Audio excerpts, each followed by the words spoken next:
to everyone tuning into this interview, whoever and wherever you are in this world. I'm Amber Yang with Staff 5G International, and today we're briefly exploring a very important yet complex issue about the launch and deployment over the next 5 to 10 years of 80,000 plus low-orbit non-geostationary satellites, nanosatellites, and millions of supporting Earth-based stations, all of which will be integrated in 4G, 5G plus industrial and military networks.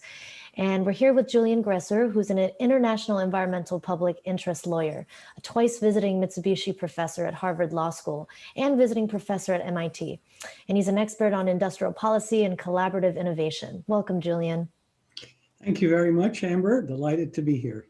Can you talk about why we should be concerned about these new technologies? What are the risks involved? Imagine a planetary radio frequency mask that encompasses, like the man in the Iron Mask, our entire planet.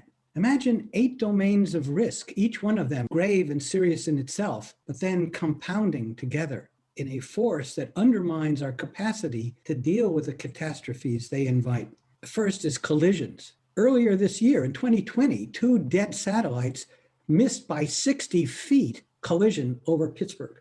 NASA has become alarmed and expressed its dismay to the FCC about the problem of massive debris, which will be only worsened by this accelerated deployment of 80,000 satellites that you mentioned.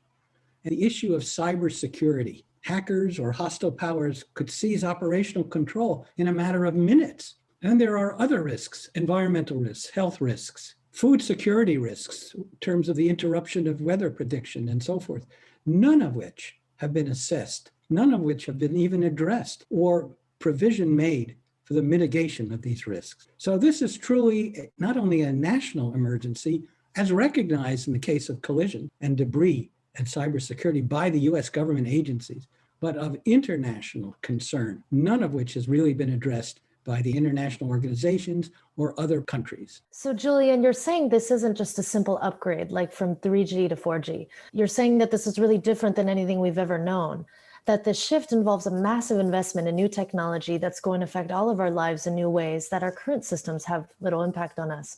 So given this massive investment, who benefits from all of this, especially since there's no federal oversight to look out for us? Well, it's very clear who benefits.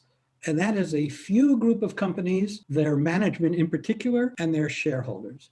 This is an enterprise that is extremely risky, untested, unproven, for which there is no provision for indemnification or insurance. What is the cost, and who will bear the cost? The cost in terms of direct taxpayer monies is in the billions of dollars. But the cost from lax regulation of harms, health harms, environmental harms, collision harms, is in the trillions of dollars. That one accident that could have happened over Pittsburgh, one of perhaps hundreds, could cost trillions of dollars, and there's no insurance, no indemnification. We, the public, are being asked to absorb the costs. Well, how can this possibly be justified? Well, there is a fair argument that the companies are making, and that is the digital divide, and namely that rural communities do not have access to the internet. That is an absolutely legitimate concern. However, the solution does not depend on 80 to 100,000 low orbit non-stationary satellites with all these risks.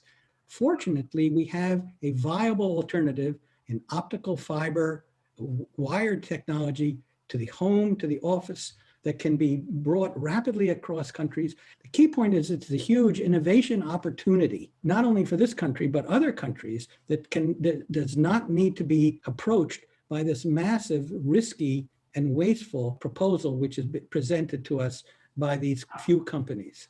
So these technologies are being placed so close to our homes, schools, social institutions, and now in our skies and in space.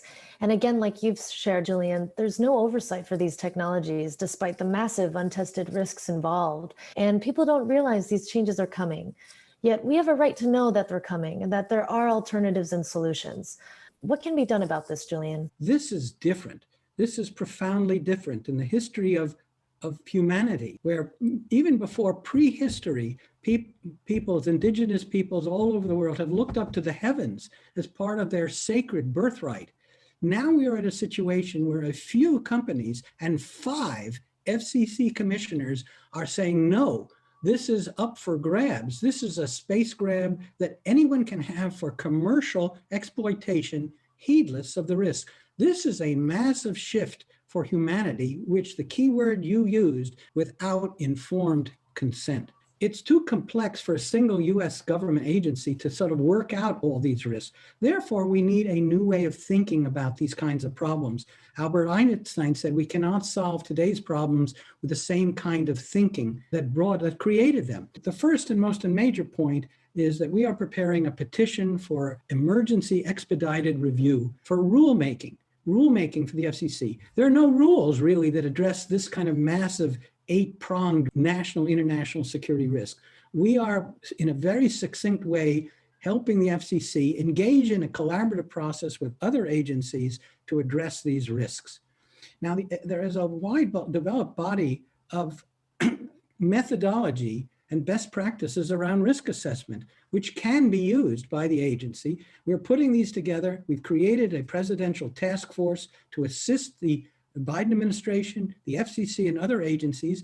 Within 90 days, we'll produce a series of white papers on these very specific risks to help the FCC and other agencies embed these in rules that will be required for the companies that are applying for these licenses to have to follow.